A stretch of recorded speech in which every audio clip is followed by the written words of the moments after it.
Welcome to Eat Well, Think Well, Live Well, the podcast for women who want to lose weight but are tired of counting and calculating all the food. I'm your host, Lisa Salisbury.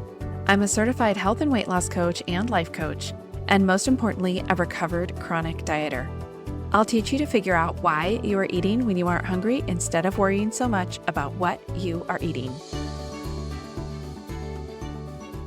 Hey everyone, it's Lisa.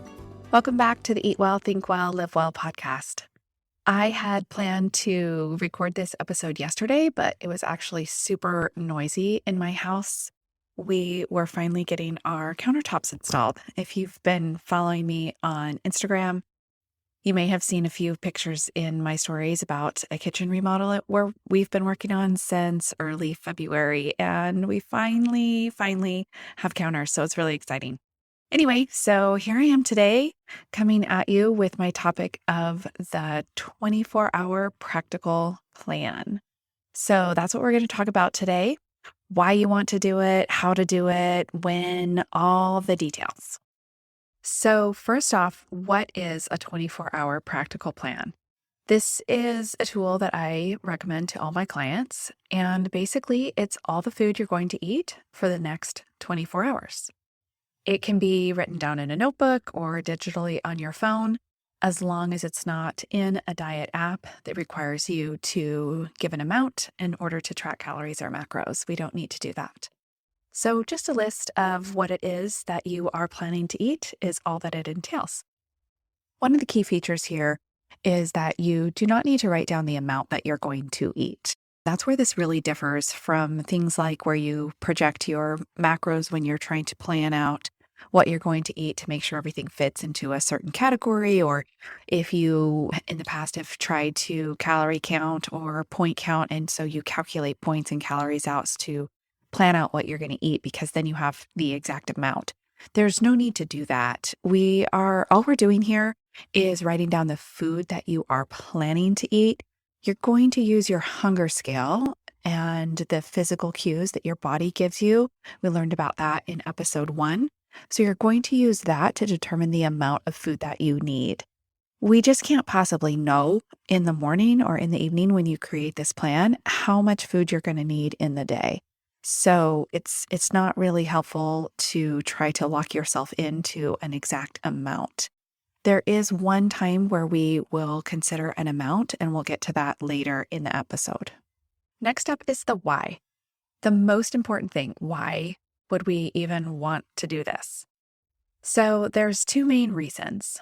Number one is you have abundance versus scarcity mentality about food, and we'll get into that. And number two is trust. So when we're talking about abundance versus scarcity, one thing that comes up with dieting is a lot of scarcity. What am I going to eat next? When am I going to get to eat? What if there isn't food that's allowed on my diet at the place that we're going to? What if I get hungry? All these thoughts give us a lot of scarcity, which is just the emotion that we're feeling when we think these things. We might call it worry or stress, but what the brain is noticing is that food is scarce and we should definitely be worried. When we create a plan of all the food that we are going to eat in a day, it's much easier to calm the brain down when it goes into that what if mode. What if I get hungry? Well, it's not to worry. Look what we have planned for lunch. Look what we have planned for dinner. You can answer that nervous scarcity thought with, I already know what we're eating, and it will be plenty. This sounds simple, but really don't underestimate the power of planning and the effect it can have on these scarcity thoughts. When you have an answer to them, when you can calm the brain and let it know, hey, this is not a problem if we don't eat seconds here because we already know what's coming up for our next meal. This creates a lot of abundance in our brains. The second reason that we do this, that we create the plan, is to build trust in yourself. So if you think about if you've ever canceled repeatedly on a friend. So let's say you and I decide to go out to lunch every Friday. the first Friday comes along and you are waiting for me at the designated restaurant. And I call and I say, you know what? I'm not going to make it. I overslept. And you're like, oh, bummer. Okay, well, we'll see you next week. Next Friday comes, you've arrived at the salad place we agreed on, and I text you and say, I'm over at the sandwich place. I just didn't feel like salad. Sorry, I'm not going to meet you. And you're thinking, okay, that's weird, but I guess things can be like not appealing one week, but I'll see you next week. The third Friday comes along, and as you're waiting for me at the pizza place, I call 10 minutes after the meeting time and tell you I got into a Netflix show and I just can't leave now. Do you think you're going to bother coming to lunch the following Friday? I seriously doubt it. Please don't. Please have more respect for yourself, right? Because why? You no longer believe me. You don't trust me to do what I say. If I'm like, no, really, I'm going to come next Friday. You're like, no, you're not. We would never do this to someone else. Yet we do it to ourselves day in and day out. We tell ourselves, this time I'm committed to this diet. I'm really going to eat better. The problem is we're trying to follow diet plans made by someone else or meet calorie or macro goals set up by someone else or even a computer. When we create our own plans and then follow them day after day after day, we actually build trust with ourselves. Our brain starts to take note like, I guess we do what we say now. This way, the way to do this gets into the how. So the way that we start building the trust gets into the how we do the 24-hour plan. So how we plan is super important, because what I want you to do when you first start working on a 24-hour practical plan is to start by writing down what you're already eating. I know that sounds dumb, like how am I going to lose weight with foods I'm already eating? It's because first, I want you to be successful at simply following a plan. So let's say you're currently eating 8 small meals a day, and you heard me say in episode 1 that I advise eating 3 meals a day, using the hunger scale and waiting till you're hungry to eat, and then stop when you've just had enough. So you're like, okay, tomorrow, 3 meals a day. That's what I'm doing. This is not going to be successful, and you'll only build evidence that you aren't trustworthy. It's like canceling lunch on yourself for the 629th time in a row. So the first day you do this, you're going to plan exactly what you currently eat. The only thing you alter at all from what you normally do is the amount. You're going to use the hunger scale and start to apply what you learned in episode 1 about that. So you're welcome to do that with the amount that you eat. But as far as what you're eating, the food that itself, absolutely plan what you currently eat. But if you plan pasta for dinner, your brain will undoubtedly offer, sandwiches sound better. That will be faster. You're really hungry. It's about the same. No, make the pasta. If that's what you have planned, make it. If you plan broccoli as your side dish and your brain is like, roasted carrots are about the same, that sounds yummier today. No, eat the broccoli. Okay? I know this sounds like that's pretty strict. That sounds really diety, but here's the thing. I want you to practice with the 24-hour plan exactly that, because your brain is always going to offer you a different idea. So I don't want you planning this quote, perfect diet day. If you don't enjoy salads for lunch, do not plan a salad. Maybe sometime in the future, you'll try a salad and see if you like it, but don't do it when you're first trying to follow a plan. As you start following your plans, 80 to 90% of the time, then you can start tweaking what you're eating. So start with planning what you're currently eating, and then slowly start making changes that you want to make in your nutrition. Okay, so when should you do this? This is called the 24-hour practical plan. So that means you're planning for what you'll eat for the next 24 hours. You don't have to do this 24 hours in advance of the actual eating. I think that is one method to do this, but it's not how I teach it. So if you are more of a night owl and you like to maybe not think so much in the morning, take 5 minutes in the evening after dinner, or maybe before you go to bed, and create your plan for the next day.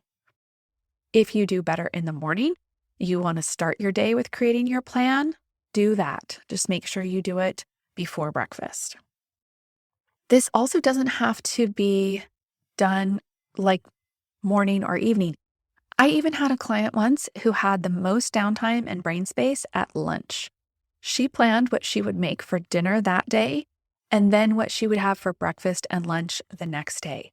So in that way, she planned her next 24 hours. So it's very flexible. I want you to do it when it works best for you. So how does this help you lose weight? And like I said, at first, it doesn't really, because you're planning exactly what you already eat. So you may not see a big difference at the beginning. But what does help you lose weight is paying attention to your hunger scale, like we talked about last week. When you combine learning to trust yourself, doing what you say you'll do, with the abundance of having plenty of food planned for the day, then following your hunger scale cues by eating when you're hungry, stopping when you've had enough, actually becomes much easier to do.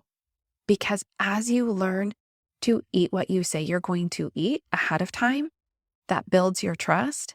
It also builds your relationship with yourself and helps you be more in touch with your physical hunger. When you are building relationship with yourself by trusting yourself, you can also start trusting your physical hunger cues more. So planning on its own doesn't create weight loss, but planning, feeling abundant, trust, along with paying attention to our bodies, that's what creates weight loss. So we've covered all the what's, whys, hows, and whens of planning. But what if you want to eat something not on the plan? So that's a craving, and figuring out what to do with cravings is coming up next episode. One more thought too on why this works that I want to be sure to bring up is that when we plan, we are using a different part of our brains than when we walk into the kitchen and wonder what sounds good. So when we're planning, we're using our higher brain. Some people call it the prefrontal cortex. Some people call it the human brain. When we're eating on a whim or just eating what's in front of us or eating what sounds good, that's mostly your lower brain. Other names for that lower brain would be the animal brain. Some people call it the lizard brain. I particularly like to call it the toddler brain because it definitely screams at me like a toddler. When you're eating things that's just kind of out of habit, those kinds of tasks have been delegated down to your lower brain to make it more efficient. So this is exactly the way your brain should work, which is fine. When we want to make plans for our future, we do that with our higher brain. So do you think there's any chance that you're going to write down a whole bag of chips on your practical plan? You're not like, okay, tomorrow I'm going to watch TV, so I'm definitely going to have a bag of chips, a box of cookies, and then go have dinner after that. This is unlikely, right? That's why we want to utilize our higher brains to make our food decisions. When we do this effectively, using our higher brain, we are better able to focus on our goals, our long-term commitments, and make decisions that are in our best interest. Earlier, I said that we do not need to write down an amount of what you're going to be eating. And I said that there was one exception to that. So I want to bring that up now. The one exception to the amounts is if you're going to put something on your plan that is typically something you overeat, typically something you have a hard time stopping. So this would be like I referenced the bag of chips. So if you're like, when I open a bag of chips or if I plan chips with my sandwich at lunch, I have a hard time not eating the whole bag. In that case, you might want to note down, I'm going to serve up, 2 handfuls, or I'm going to use the blue bowl in my kitchen, and that's the amount of chips I'm going to eat. So if it's something that you tend to notice that you do overeat or that your brain is telling you it's hard to stop, then you might want to give yourself an amount just to give a guideline. The other thing that you might want to give an amount on is what we might call exception foods. So these are foods once you get really into planning and you're on a protocol of foods that you like to eat, things that are working well in your body. And for example, this might be something with sugar in it. So you're noticing, sugar doesn't really work for me. I don't really want to continue eating that on a 3 times a day basis like I used to. Sugar every meal was the way I rolled. So when I decided I was going to kind of cut back on that, then I would go ahead and plan the amount if the item included sugar. So what I'm talking about is if I'm going to make cookies, I'm going to decide ahead how many I'm going to eat on something like that. So typically what we're talking about here is if it's going to be a dessert or a food like chips, you probably want to give yourself an amount there because sometimes our hunger cues are a little difficult to read when the food is what we call highly palatable, which just means we're getting a big, big dopamine response from those items.